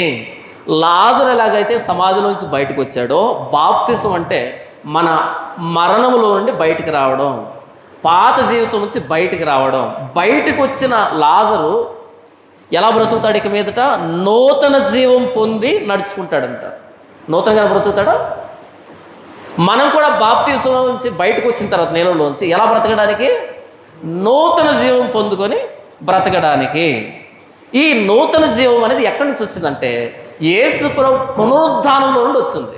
మనం నూతనంగా జీవించే ఈ శక్తి, ఈ ఆలోచన ఎక్కడి నుంచి వచ్చింది? మనకి ఎక్కడి నుంచి అబ్బింది అంటే అది మన స్వభావం కాదు. నూతనంగా బ్రతకాలన్నది ప్రభు అయిన యేసుక్రీస్తు పునరుద్ధానంలో నుండి వచ్చినటువంటి శక్తి, అది పునరుద్ధాన శక్తి. అది చూడండి 5వ వచనం. మరియు ఆయన మరణం యొక్క సాదృశ్యమందు ఆయనతో ఐక్యము గలవారమైన ఎడల ఆయన పునరుద్ధానం యొక్క సాదృశ్యమందును ఆయనతో ఐక్యము గలవారమై ఉందుము. మరణంలో ఏకమయ్యామంటే పునరుద్ధానంలో కూడా ఏకమవుతున్నాం. పునరుద్ధానుడైన యేసు మీద మరలా మరణం ప్రభుత్వం చేయదు. పునరుద్ధానుడైనటువంటి లాజరు మీద మరలా మరణం ప్రభుత్వం చేయదు. గతకాల మరణం అన్నది సహసిద్ధమైన మరణం వస్తుంది. 7వ వచనం, 6వ వచనం. ఏమనగా మనమికను పాపమునకు దాసులము కాకుండాటకు, ఏలైనగా మనమికను పాపానికి దాసులు కాకుండా ఉండేదానికి. పాపం జరగదు అని చెప్పట్లేదు, పాపం జరగదనిగా చెప్తూ ఉన్నది. పాపానికి దాసులు కాకుండా ఉండడానికి. తేడా అర్థమవుతుందా? ఒకసారి గలతీయులకు రాసిన పత్రిక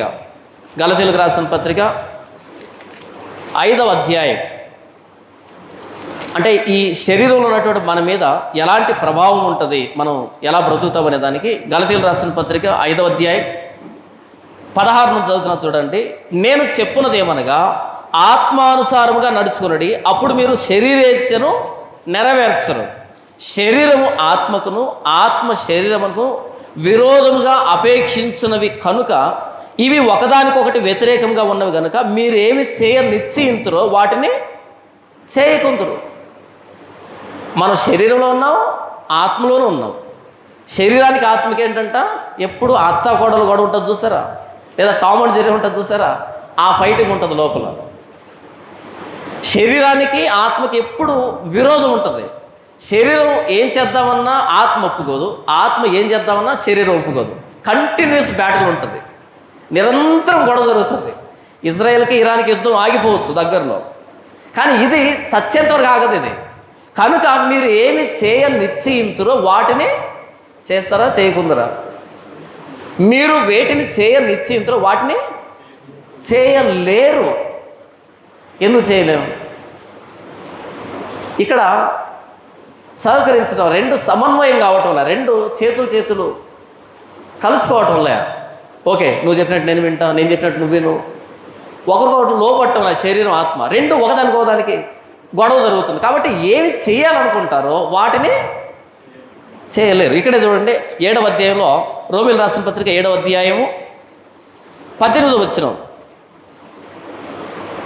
నా యందు అనగా నా శరీరమందు మంచిది ఏది నివసింపదని నేను ఎరుగుదును.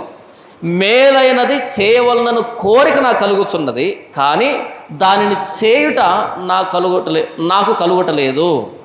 నేను చేయగోరు మేలు చేయక చేయగోరని కీడు చేయుచున్నాను. నేను కోరని దాన్ని చేసిన ఎడల దాన్ని చేయనది నా యందు నివసించు పాపమే కానీ ఇకను నేను కాదు. కాబట్టి మేలు చేయగోరు నాకు కీడు చేయట కలుగుతున్నదని ఒక నియమము నాకు కనబడుచున్నది. ఏమంటున్నాడు?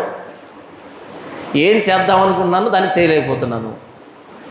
చాలామంది ఎలాంటి అపోహలో ఉంటారంటే, నేను బాప్తిజం తీసుకున్నాను, ఇక నేను పాపం చేయను, ఇక పాపం జరగదు అని ప్రారంభిస్తారు.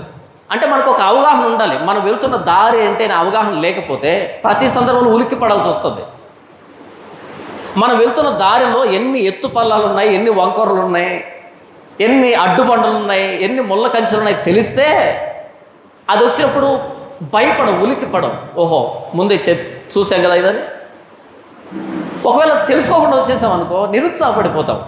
బాప్తిజం తీసుకోగానే పాపం విషయం మృతున్నైపోయాను, ఇక మీద పాపమే జరగదని ప్రయాణం ప్రారంభించాం అనుకో, సరిగ్గా ఒక నెలకి మరలా టప్పిమని పడ్డమే, ఒక నెలే. అలా పడిపోయినప్పుడు అయ్యో పాపం జరిగిపోయింది, ఇక దేవుడు నన్ను క్షమించడు, అయిపోయింది. ఇక నిరుత్సాహం. అంటే పాపము చేయమని లైసెన్స్ కాదు ఇది. మన దారి ఏంటనేటువంటి స్పృహ, ఎరుక. మరలా అపార్థం చేసుకోకండి. అంటే పాపం జరుగుతుందంట, సో పాపం చేద్దాం, లైసెన్స్ కాదు ఇది. దారి ఎలాగుంటుందని చెప్తున్నాను. ఎందుకంటే శరీరం ఉన్నంతకాలం ఏంటి శరీరాశ, జీవం ఉన్నంతకాలం జీవముడమ్ము, నేత్రాలు ఉన్నంతకాలం నేత్రాశ. అవునా? మరి మనం యేసు ప్రభువులో బ్రతికాం కదా. యేసు ప్రభువులో జీవం కలిగి ఉన్నాం వాస్తవమే, అదే సమయంలో మరణానికి లోనై ఉన్నాం వాస్తవమే. కానీ పాపం మన మీద ప్రభుత్వం చేయదు. అది పదప్రయోగం ఇక్కడ. 6వ వచనం చూడండి. ఏమనగా మనము ఇకను పాపమునకు దాసులు కాకుండుటకు. బాప్తిస్మలో ఏం జరిగింది? పాప దాస్యం నుంచి విడిపించబడ్డాం. దాస్యం నుంచి విడిపించబడిన మనము స్వతంత్రులమే. అలాగని ఇంకొకరికి దాస్యం చేయకపోతే రోజు గడవదే. ఇప్పుడు ఎవరిని యజమానిగా చేసుకోవాలన్నది మన చేతిలోనే ఉంటుంది. కానీ దాస్యానికి లేదు, విడిపించబడ్డాం. కానీ మన చేతిలో ఆప్షన్ ఉంటుంది, ఎవరికైనా దాస్యం చేయాలి మీదట అనేది. పాపం జరుగుతుంది, అయితే పాపానికి దాసులం కాదు. ఆ పాపాన్ని వద్దనడానికి కావలసిన శక్తి మన దగ్గర ఉంటుంది. ఇది పునరుద్ధాన బలం. పాపం విషయమై మరణించిన మనము ఇక మీదట ఎలాగ దానిలో జీవించుదుము. పాపం మన మీద ప్రభుత్వం చేయదు. ఎందుకంటే పాపానికి జీతం ఎంతో యేసు ప్రభు కట్టేశాడు ఆయన మరణంలో. కాబట్టి మనం స్వతంత్రులమే. నేను చేయను అని చెప్పచ్చు, దాంట్లో కొనసాగకపోవచ్చు. ఆ బానిసత్వాన్ని అంగీకరించకుండా ఉండేదానికి మనకు అవకాశం ఉంది. చూడండి 6వ వచనం. ఏమనగా మనం ఇకను పాపమునకు దాసులు కాకుండాటకు పాప శరీరము నిరర్ధకమగునట్లు మన ప్రాచీన స్వభావము ఆయనతో కూడా సిలువ వేయబడిందని ఎరుగుదము. ప్రాచీన స్వభావం ఆయనతో కూడా సిలువ వేయబడింది. చనిపోయిన వాడు పాప విముక్తుడని తీర్పు పొంది ఉన్నాడు. మనము క్రీస్తుతో కూడా చనిపోయిన ఎడల, మృతుల్లోండి లేచిన క్రీస్తు ఇకను చనిపోడనియు మరణమునకు ఇకను ఆయన మీద ప్రభుత్వం లేదని ఎరిగి ఆయనతో కూడా జీవించదుమని నమ్ముచున్నాం. ఏమనగా ఆయన చనిపోవట చూడగా పాపం విషయమై ఒక్కమారి చనిపోయాను, కానీ ఆయన జీవించుట చూడగా దేవుని విషయమై జీవించుతున్నాము. అటువలే మీరును పాపం విషయమై మృతులుగాను దేవుని విషయమై క్రీస్తు యేసునందు సజీవులుగాను మిమ్మును మీరే ఎంచుకొనుడి. ఇదంతా దేన్ని చెప్పాడు అంటే, కృప విస్తరించాలని పాపంలో నిలిచి ఉందాం అని అంటూ ఉంటే కాదు, మనం పాపం విషయంలో చనిపోయిన మనం మరలా ఎలా దానిలో జీవిస్తాం. ఇది లైసెన్స్ కాదు, పాపం చేయడం లైసెన్స్ కాదు. కృప అంటే పాపాన్ని వద్దనుకోవడానికి మనకి ఇవ్వబడినటువంటి అధికారము, అవకాశము. కృప అంటే ఓకే మీరు పాపం చేస్తూ ఉండండి, నా కృప మిమ్మల్ని రక్షిస్తూ క్షమిస్తూ వస్తుంది అనే లైసెన్స్ కాదు ఇది. పాపంలో నివసించడానికి, పాపాన్ని వద్దనుకోవడానికి మనకు ఉండేటువంటి అధికారము. మనం బానిసలుగా ఉన్న పాప విషయమై యేసు ప్రభు మనల్ని విమోచించాడు, ఆ రసీదు మన చేతులు పెట్టాడు, మన స్వతంత్రమే. ఇప్పుడు మరలా యజమాని మనం పిలిచినప్పుడు, పాపపు యజమాని పిలిచినప్పుడు, ఇదిగో నీకు కట్టాల్సింది కట్టేశాను కదా, ఇక మీద నేను నీకు దాస్యం చేయను అనే దానికి అధికారం కృప అనేది. అంతే తప్ప పాపం చేయొచ్చు అనే లైసెన్స్ కాదు. చాలామంది ఏమనుకుంటారు, దీన్ని అపార్థం చేసుకుంటారు. దేవుడు కృపను అనుగ్రహిస్తా అంటే ఓకే పాపంలో బ్రతకొచ్చు అని లైసెన్స్ లాగా. లేదు పాపం జరగదని చెప్పామనుకో, జరిగిన వెంటనే నిరుత్సాహానికి లోనవుతారు, అయ్యో జరిగిపోయింది కదా అని. కాదు, మనం ఇంకా బ్రతికే ఉన్నాం, ఇంకా లోకంలో ఉన్నాం, ఇంకా శరీరంలో ఉన్నాం. ఆత్మకి శరీరానికి పరస్పర విరుద్ధమైన వాతావరణం ఉంది. కాబట్టి ఈ యుద్ధం చనిపోయేంత వరకు ఉంటుంది. ఈ యుద్ధం చనిపోయేంత వరకు ఉంటుంది. అయితే మన మీద పాప ప్రభుత్వం లేదు, కానీ పాప ప్రభావం ఉండే అవకాశం అయితే ఉంది. పాప ప్రభుత్వంలో లేవు, కానీ పాప ప్రభావంలో అయితే ఉండే అవకాశం ఉంది. అందుకే ప్రభువైన యేసుక్రీస్తు అంటారు, మమ్మును శోధనలోనికి తేక దుష్టుల నుంచి తప్పించు. అంటే యేసు ప్రభు తప్పించకపోతే మనం శోధనలో చిక్కుకుంటామా? ఖచ్చితంగా చిక్కుకుంటాం.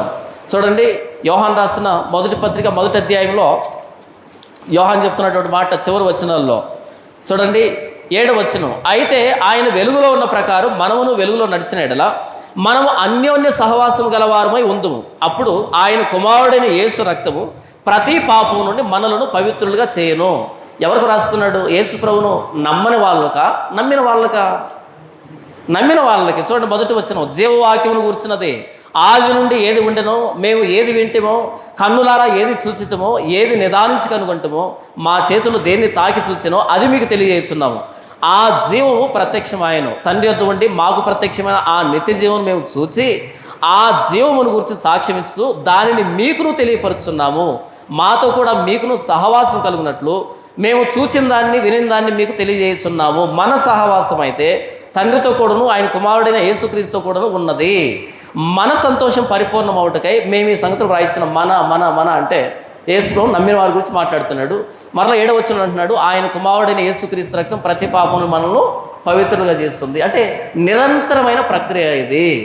తాను నిలుచున్నానని అనుకునేవాడు పడిపోకుండా జాగ్రత్త పడు అని మాట్లాడతాడు 1 కొరింథీ 10వ అధ్యాయంలో. తాను నిలుచున్నా అనుకునేవాడు పడిపోకుండా, అంటే పడిపోయే అవకాశం ఉందా? ఉందా? పడిపోయే అవకాశం ఉంది. 8వ వచనం, మనము పాపము లేని వారమని చెప్పుకునే ఎడల మనలో మనమే మోసపుచ్చుకుందాము, మరియు మనలో సత్యం ఉండదు. మన పాపములను మనం ఒప్పుకునే ఎడల ఆయన నమ్మదగిన వాడును నీతిమంతుడు కనుక ఆయన మన పాపములను క్షమించి సమస్త దుర్నీతి నుండి మనల్ని పవిత్రులుగా చేయను. మనం పాపము చేయలేదని చెప్పుకునే ఎడల ఆయనను అబద్ధికులుగా చేయవారు కదము, మరియు ఆయన వాక్యం మనలో ఉండదు. అంటే ఈ వచనాలు బట్టి ఓహో పాపం చేయొచ్చు అని కాదు, పాపాన్ని మనం గెలవచ్చు. ఈ గెలిచే క్రమంలో పడితే ప్రభువు మరల మనల్ని నిలబెట్టడానికి సమర్థుడు. ఆయన కృప మనల్ని నిలవబెడుతుంది. కృప అంటే పాపం నుంచి విడుదల పొందడానికి అధికారమే తప్ప, బలమే తప్ప, పాపం చేయడానికి లైసెన్స్ కాదు. అలాగైనా ఏముందము, కృప విస్తరింపవలనని పాపం ముందు నిలిచి ఉందమా? పాపం విషయమై మృతి పొందిన మనం మరలా ఏలాగ దానిలో జీవించదు. కృప అనేది పాపాన్ని జయించడానికి పునరుద్ధాన శక్తి తప్ప పాపం చేయమని లైసెన్స్ కాదు అది. ఎందుకంటే మనం పాపం విషయంలో మృతి పొందితే కదా బాప్తిసం జరిగింది. అలా మొదటి రోజే మనం మృతి పొందామని ఒప్పుకొని మరలా మృతుల్లోనికి ఎందుకు వెళ్తాము? కాబట్టి బాప్తిసం అనేది సరిగ్గా మీకు అర్థం కాక పాపంలో నిలిచి ఉందాము అది కృప అంటున్నారు. కాదు, బాప్తిసం అంటే ఏంటంటే ఆయన మరణంలో ఐక్యం కావడం. మరణంలో ఐక్యమైతే పునరుద్ధానం కూడా ఐక్యం అవుతాం కదా. మరణించిన యేసులో పునరుద్ధానం లేదు, మనం కూడా పునరుద్ధాన జీవం గల వారమై బ్రతుకుతాము. సమాధి నుంచి బయటకు వచ్చిన లాజరు మరలా సమాధిలోకి వెళ్ళాడు కదా. పాప విషయం మృతి పొందిన మనం మరలా పాపంలోకి వెళ్ళం కదా అని ఇంతవరకు ఆయన ఆర్గ్యుమెంట్ చేస్తూ వచ్చి, అటువలే మీరును పాపం విషయం మృతులుగాను దేవుని విషయమై క్రీస్తునందు సజీవులుగాను మిమ్మల్ని మీరే ఎంచుకొనుడి. క్రీస్తులైన సజీవుణ్ణి, పాప విషయం మృతుని కాదు అని మనల్ని మనం ఎంచుకొని 12వ వచనం, కాబట్టి ఇంతవరకు బాప్తిసంలో ఏం జరిగింది చెప్పాడు. కాబట్టి ఎలాగైతే లాజరు సమాధి నుంచి బయటకు వచ్చి బ్రతికాడు అలా మీరు బ్రతకాలి అనే దానికి చెప్తున్నాడు చూడండి. కాబట్టి శరీర దురాశలకు లోబడినట్లుగా చావునకు లోనైన మీ శరీరమందు పాపమును ఏలనీయకండి, ప్రభుత్వం చేయనీయకండి. కానీ శరీరం ఏంటంటే ఇది చావునకు లోనైన శరీరం. కానీ పాపాన్ని ఏలుబడి చేయనివ్వకండి, ప్రభుత్వం చేయనివ్వకండి. ఎప్పటికప్పుడు పాపాన్ని కడుక్కోండి. అదే యేసు ప్రభు బయట ఉన్నప్పుడు ఏం చేసాం? పాపానికి లోనై ఉన్నాం, పాప బానిసత్వంలో ఉన్నాం. అయితే ఇప్పుడు ఏం చేస్తారంటే, కాబట్టి శరీర దురాశలకు లోబడినట్లుగా, అంటే శరీర దురాశలు వస్తాయి మనకి, వస్తాయి రావా? వస్తాయి. రావు అనుకున్నాం అనుకో, నిరుత్సాహమే. వచ్చే ప్రతిసారి నిరుత్సాహమే, అయ్యో ఏదో జరిగిపోతుంది. వస్తాయి, అయితే వాటిని ఏలుబడి చేయనివ్వము. అర్థం చేసుకోవాలి మన కండిషన్ ఏంటి అన్నది. మనకు రోగం వచ్చింది, ఉదాహరణ షుగర్ వచ్చింది, షుగర్ పేషెంట్ దగ్గరికి వెళ్ళాడు అంటే వాళ్ళు ఏం తినాలి, ఏం త్రాగాలి, ఎప్పుడు తినాలి, ఇవన్నీ వాళ్ళకు ఒక అవగాహన ఉంటుంది. అవగాహన లేదనుకో కంగారు అయిపోతుంది. అవగాహన ఉందనుకో, ఓకే నాకు చెమటలు పోస్తున్నాయి, ఏం చేయాలి ఇప్పుడు, ఏదో ఒకటి తినాలి. ఒక జబ్బును గురించి మనకు ముందస్తుగానే తెలిస్తే త్వరగా చచ్చిపోం, కొద్ది కాలం ఉండగలుగుతాం. తెలుసుకోలేదనుకో కొంతమంది ఏం చేస్తారు తెలుసా, జబ్బును తెలుసుకోకపోతే ఏం జరుగుతుంది, తినకూడదు తింటాం, తాగకూడదు తాగుతాం, తొందరగా వెళ్ళిపోతాం. జబ్బును గురించి ఎంత లోపలికి అర్థం చేసుకుంటే అంత ఎక్కువ కాలం బ్రతకొచ్చు. ఎందుకని తెలిసిపోయింది విషయం, దాన్ని చేయము ఇక మీదట. ఇక్కడ పౌలు ఏం చెప్తున్నాడు అంటే మన కండిషన్ ఏంటో చెప్తున్నాడు. ఒకటి పాపం జరుగుతుంది అన్నప్పుడు ఓహో పాపం చేయొచ్చు అని కొంతమంది, పాపం జరగదన్నప్పుడు పాపం జరిగితే అయ్యో అయిపోయింది ఇక మీదట, ఇక నేను భక్తిపరుని కాదు, విశ్వాసిని కాదు, అయిపోయింది ఇక అని లోకంలోకి మరలా వెను తిరుగుతారు. రెండు ఎక్స్ట్రీమ్ కండిషన్లే. జరగదు ఎక్స్ట్రీమే, జరుగుతుంది ఎక్స్ట్రీమే. పాపం మన మీద ప్రభుత్వం చేయదు. దాని అర్థం ఏంటంటే శరీర దురాశలకు లోబడినట్లుగా సావునకు లోనైన శరీరాన్ని కలిగి ఉన్నామంటే దురాశలు వస్తాయి. సావుకు లోనైనటువంటి శరీరం ఇది, పాపం జరిగే అవకాశం ఉంది. అయితే పాపాన్ని ఏలుబడి చేయనివ్వకండి, పాపానికి మిమ్మల్ని మీరు అప్పగించుకోకండి. ఎప్పటికప్పుడు ప్రభువైన యేసుక్రీస్తు రక్తంలో పాపాన్ని కడిగి వేసుకోండి. స్వతంత్రులుగా యేసుప్రభు చేశాడు కాబట్టి ఆ స్వాతంత్ర్యంలో బ్రతికేదానికి మొగ్గు చూపండి, మరలా బానిసత్వంలోకి వెళ్ళకండి. యేసుప్రభు ఏం చేశాడో చెబుతున్నాడు, దాన్ని ఎలా కాపాడుకోవాలో చెబుతున్నాడు. యేసుప్రభు శిలువలో ఏం చేశాడు, ఆయన ఏం చేయాలో చేసేసాడు, దాన్ని ఎలా కాపాడుకోవాలో చెబుతున్నాడు. అమ్మ బట్టలు ఉతికి పిల్లాడికి వేస్తుంది, ఉదయాన్నే వైట్ షర్ట్ వేసి స్కూల్ పంపిస్తుంది. వాడు ఇంటికి వచ్చేప్పుడు ఏం చేయాలి, అలాగే తెల్లగా ఉంచుకొని రావాలి. ఐరన్ చేసి మంచి బట్టలు వేయడం అమ్మ బాధ్యత, వేసింది. దాన్ని కాపాడుకోవాల్సిన బాధ్యత ఎవరిది, పిల్లాడిది.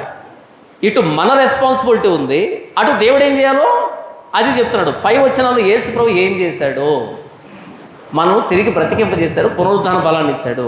ఇప్పుడు 12 నుంచి ఏం చెప్తున్నాడు అంటే మీరేం చేయాలి, ఆ రక్షణని, ఆ నీతి అనే స్థితిని ఎలా కొనసాగించుకోవాలి, ఎలా మరలా పాప బానిసత్వంలోకి వెళ్ళకూడదు. యేసుప్రభు అన్నాడు కదా, ఆ ప్రేత వస్త్రాలు తీసివేయండి, ఆ రుమాలు తీసివేయండి అన్నాడు కదా.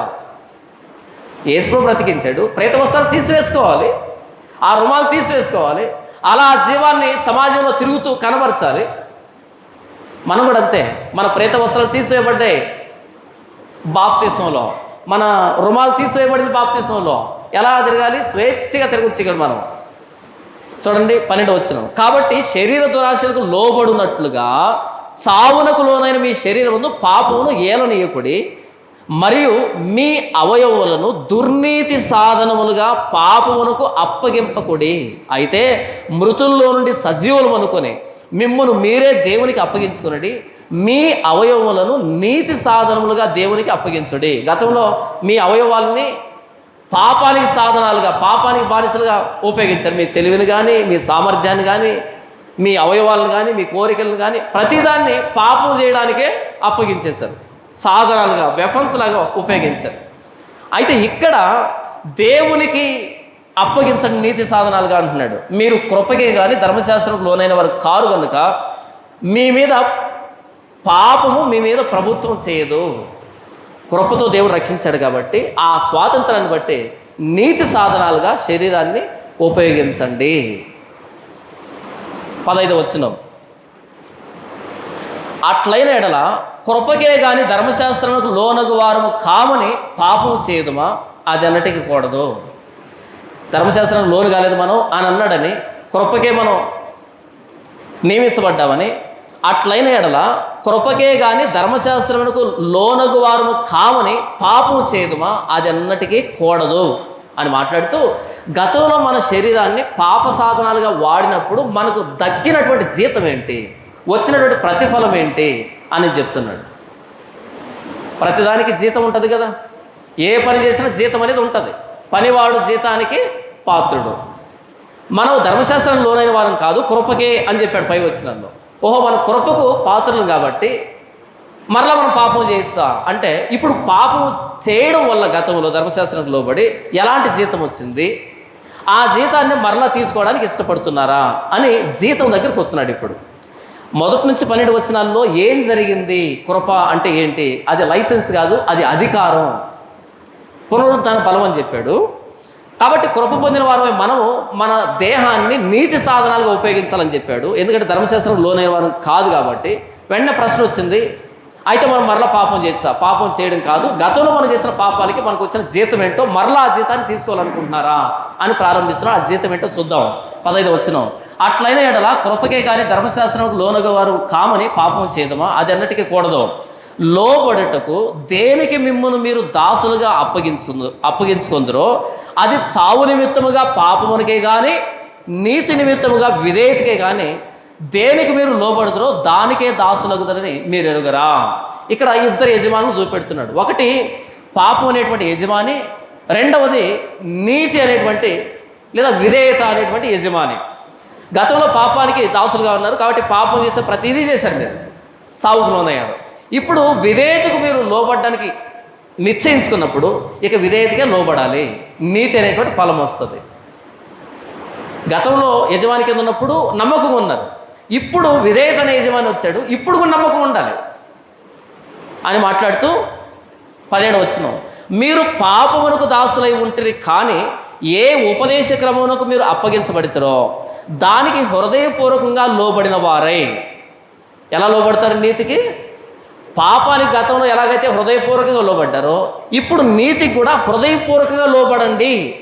మీరు పాపమునకు దాసులై ఉంటారు కానీ ఏ ఉపదేశ క్రమమునకు మీరు అప్పగించబడతారో దానికి హృదయపూర్వకంగా లోబడిన వారై పాపము నుండి విమోచింపబడి నీతికి దాసులైతరి. ఇప్పుడు మన యజమాని ఎవడు? యజమాని ఎవరు? నీతి అనే యజమాని. ఇప్పుడు నీతి మనల్ని వెళ్ళమంటే వెళ్ళాలి, రమ్మంటే రావాలి. నీతి అనే యజమాని కింద ఉన్నాం కాబట్టి పాపం నుండి విమోచింపబడి నీతికి దాసులైతే. ఇందుకు దేవునికి స్తోత్రం. మీ శరీర బలహీనతను బట్టి మనుష్య రీతిగా మాట్లాడుతున్నాను. మనకు శరీరంలో బలహీనత ఉందా? అందరికీ ఖచ్చితంగా ఉంటుంది, చనిపోయేంత వరకు ఉంటుంది. ఇది మనం అర్థం చేసుకోవాలి. మీ శరీర బలహీనతను బట్టి మనుష్య రీతిగా మాట్లాడుతున్నాను. ఏమనగా అక్రమము చేయుటకై అపవిత్రతకును అక్రమమునకును మీ అవయవములను దాసులుగా ఎలాగూ అప్పగించితురో, గతంలో పాస్ట్ టెన్స్ అది, అప్పగించితురో అలాగే పరిశుద్ధత కలుగుటకై ఇప్పుడు మీ అవయవములను నీతికి దాసులుగా అప్పగించుడి. మీరు పాపమునకు దాసులై ఉన్నప్పుడు నీతి విషయమై నిర్బంధం లేని వారై ఉంటరి. అప్పటి క్రియల వలన మీకేం ఫలము కలిగను? వాటిని గురించి మీరిప్పుడు సిగ్గుపడుతున్నారు కారా? వాటి అంతం మరణమే. ఒకప్పుడు మీరు పాపానికి దాసులుగా ఉన్నప్పుడు నీతి విషయమే నిర్బంధం లేదు మీకు. భయపడ్డారా నీతి విషయమై? మనం పాపం చేస్తున్నప్పుడు అయ్యో నేను నీతిగా బ్రతకలేకపోతున్నా అని భయపడలే. మనం పాపాన్ని ఎంత ఆస్వాదించాలో అంత ఆస్వాదించాం, దీన్ని పట్టించుకోకుండా, నీతిని పట్టించుకోకుండా. అలాగే ఇప్పుడు నీతికి దాసులయ్యారు కాబట్టి నీతి కార్యాలు చేసేటప్పుడు ఏదైనా పాపం సంభవిస్తే అయ్యో పాపం జరిగిందని ఇక్కడే నిలబడిపోకుండా దీంట్లో కొనసాగుతూ వెళ్ళిపోండి. ఎప్పటికప్పుడు ప్రభువైన యేసుక్రీస్తు రక్తంలో కడుక్కుంటూ ఇక్కడ నిరుత్సాహపడకుండా ముందుకు వెళ్ళిపోండి. ఎందుకంటే గతంలో పాపానికి దాసులుగా ఉన్నప్పుడు నీతి విషయమై నిర్బంధం లేదు. ఇప్పుడు నీతికి దాసులై ఉన్నప్పుడు పాపం విషయమై నిలవబడాల్సిన అక్కర్లేదు. ఇలా మీరు కొనసాగిపోండి అని మాట్లాడుతూ అప్పుడు పాపం విషయం మీకు వచ్చిన ఫలం ఏంటి? వాటి విషయమై ఇప్పుడు మీరు సిగ్గుపడుతున్నారు కాదా? వాటి అంతం మరణమే. పాపానికి జీతం ఏమొచ్చిందంట? సిగ్గు. ఏమొచ్చిందంట? ఇప్పుడు మన గతంలో చేసిన పాపాలు ఉన్నాయి, అవి గుర్తొచ్చినప్పుడు ఆహా ఎంత గొప్ప నేను అని అనిపిస్తుందా? లేకపోతే సిగ్గు అనిపిస్తుందా? నాకైతే సిగ్గు అనిపిస్తుంది. సిగ్గు అనిపించకపోతే వాడు క్రైస్తవుడు కాదు. మారు మనసు అంటే ఏంటి? సిగ్గుపడ్డం. మారు మనసు అంటే ఏంటి? సిగ్గుపడ్డాం కాబట్టి వదిలిపెట్టాం. సిగ్గుపడకపోతే ఎక్కడే ఉంటాం కదా. కాబట్టి యేసుప్రభు నమ్ముకునేవాడు మారు మనసు, మరో మనసు. ముందున్న మనసుకు వ్యతిరేకమైంది. అప్పుడు మనకు లంచం తీసుకోవడం ఇష్టం. మరో మనసు అంటే నేను లంచం ఎందుకు తీసుకున్నాను అసలు, మరో మనసు లంచం వద్దు నాకు, మరో మనసు మారింది. మారు మనసు అంటే అవే ఫ్రమ్ సిన్ అని, అది నిదానంగా నడవచ్చు. ఇక్కడ పాపం ఉంది, ఈ పాపం దగ్గరికి వస్తూ ఉన్నప్పుడు మనం పాపానికి దాసులమే. పాపానికి వీపు చూపించి ఇటువైపు తిరిగామనుకో దాన్ని మారు మనసు అంటాం. ఇక వద్దు అని, అది నిదానంగా తిరగవచ్చు, నిదానంగా నడవచ్చు. కానీ మొత్తానికి వీపు ఎప్పుడు కూడా పాపానికి ఉండాలి. పరిగెత్తాల్సిన అక్కర్లే, నిదానంగా నడిచినా పర్లే, కానీ వీపు మాత్రం పాపం వైపు ఉండాలి, ముఖం మాత్రం దేవుని వైపు ఉండాలి. మారు మనసు అంటే పాపానికి వీపు చూపించడం, పాపాన్ని అసహించుకోవడం, పాపాన్ని గురించి సిగ్గుపడడం. ఏమంటున్నాడు ఇక్కడ అంటే అప్పటి క్రియల వలన మీకేమి ఫలము కలిగెను, వాటి గురించి మీరు ఇప్పుడు సిగ్గుపడుచున్నారు కారా, వాటి అంతం మరణమే. జీతం ఏంటి? 1 సిగ్గు, 2 మరణం, పాపాన్ని బట్టి గతంలో. ఎందుకు చెప్తాడు ఇది? 15వ వచనం, అట్లైన ఎడల కృపకే గాని ధర్మశాస్త్రముకు లోనుగు వారు కామని పాపం చేయదుమా. మన మీద కృప ప్రభుత్వం చేస్తుంది కాబట్టి పాపం చేస్తాం అని అంటే, మరలా పాప జీతం కావాలనుకుంటున్నారా, మరలా సిగ్గుపడాలనుకుంటున్నారా, మరలా మరణం కావాలనుకుంటున్నారా అని అడుగుతున్నాడు. చేయండి పాపం, సిగ్గుపడాలనుకుంటున్నారా? పాపానికి జీతం ఉంటుంది, సిగ్గదే. సిగ్గుపడాలనుకుంటున్నారా, అతిశయపడాలనుకుంటున్నారా? ఇప్పుడు నేను పాపం చేయొచ్చు, నా చేతిలో ఉంది అది. పాపం చేస్తే దానికి జీతం ఉంటుంది, ఏ పని చేసినా జీతం ఉంటుంది. అయితే పాపానికి వచ్చే జీతం ఏంటంటే సిగ్గు అనే జీతం కావాలంటే పాపం అది. నాకు తెలిసి ఎవడు కూడా సిగ్గుపడాలనుకోడు. పాపం జరిగిన తర్వాత చూడండి మనశ్శాంతి ఉండదు. సిగ్గు ఎవరికి తెలియాల్సిన అక్కర్లే, ఎవరు చూడాల్సిన అక్కర్లే, ఎవరు గుర్తించాల్సిన అక్కర్లే. మనకే సిగ్గు అనిపిస్తుంది, మనల్ని చూసుకున్నప్పుడే సిగ్గు అనిపిస్తుంది. మనల్ని మనం చూసుకొని మనల్ని మనమే అవమానించుకుంటాం, సిగ్గుపడతాం. అవసరమా అని అంటున్నాడు అపోస్తలుడైన పౌలు. పోనీ సిగ్గు తాగిందా, దాని అంతం మరణం. మనల్ని మనం నిందించుకుంటూ, మనల్ని మనం వేలెత్తి చూపించుకుంటూ, మనల్ని మనం ర్యాగింగ్ చేసుకుంటూ ప్రతినిత్యం ఏంటి నేను ఇలా చేశాను, ఎవరికి తెలియాల్సిన అక్కర్లేదు. మనల్ని మనమే సిగ్గుపరుచుకుంటాం. అలా ఎంతవరకు? దాని అంతం మరణం. ఇప్పుడు చెప్పండి, కృప అనేటువంటి అతిశయంలో నుంచి మరలా సిగ్గు అనేటువంటి స్థితికి వెళ్తారా? మరణం అనే అంతాన్ని కోరుకుంటారా? లేకపోతే కృపలో అతిశయిస్తూ చూడండి, తర్వాత కృపకు వచ్చేటువంటి జీతం ఉంది చూడండి, 22వ వచనం, ఆయనను ఇప్పుడు పాపము నుండి విమోచింపబడి దేవునికి దాసులైనందున పరిశుద్ధత కలుగుటయే మీకు ఫలము, దాని అంతం నిత్య జీవము. అదే నీతికి అప్పగించుకున్నాం అనుకో, నీతి కూడా జీతం వస్తుంది. పరిశుద్ధత, దాని అంతం నిత్య జీవం. పాపానికి అప్పగించుకుంటే సిగ్గు, దాని అంతం మరణం. నీతికి అప్పగించుకుంటే దాని జీతం పరిశుద్ధత. అయినను ఇప్పుడు పాపం నుండి విమోచింపబడి దేవునికి దాసులైనందున పరిశుద్ధత కలుగుటయే మీకు ఫలము అంటే జీతము, దాని అంతము నిత్య జీవము. 23వ వచనం మనకు అందరికీ బాగా తెలిసినటువంటి సువార్త వాక్యం ఇది కదా, ఇది కంక్లూజన్. ఇది ఇక్కడ ఏలయనగా పాపం వలన వచ్చు జీతం మరణము, అయితే దేవుని కృపావరము మన ప్రభువైన యేసుక్రీస్తునందు నిత్య జీవము. పాపానికి వచ్చే జీతం మరణం, అయితే మన ప్రభువైన యేసుక్రీస్తు వారు కృపావరం. కృపావరం అంటే మనం సంపాదించింది కాదు. లాజరు దగ్గరికి వెళ్ళి, లాజరు బయటకు వచ్చేవేంటి సమాధిలో నుంచి, ఎలా వచ్చావు బయటకంటే, అప్పుడు లాజరు, నేను 4 రోజులు సమాధిలో ప్రార్థన చేస్తున్నాను, యేసుప్రభు నా ప్రార్థన అంగీకరించాడు, నా ప్రార్థన నచ్చింది ఆయనకి, అందుకు యేసుప్రభు వచ్చి నన్ను బయటకు తీశాడు. చెప్పలేడు. ఆయన పిలిచాడు, నేను వచ్చాను. ఇందులో నాదేమీ లేదు, మొత్తం పిలిచిన ఆయనదే. దాన్ని కృప అంటారు. కనీసం మొర్ర పెట్టలేని స్థితిలో ఉన్నటువంటి 4 రోజుల ప్యూరుగని బయటికి పిలిచాడు. ఇందులో బయటకు వచ్చిన ఆయనలో ఏమీ లేదు చెప్పుకోవడానికి. కనీసం నేను నడుచుకుంటూ వచ్చానని కూడా చెప్పలేడు, ఎందుకంటే నడిపించింది కూడా ఆయనే కాబట్టి. ప్రేత వస్త్రాలు ఇంకా అలాగే ఉన్నాయి, రుమాలు కూడా అలాగే ఉంది.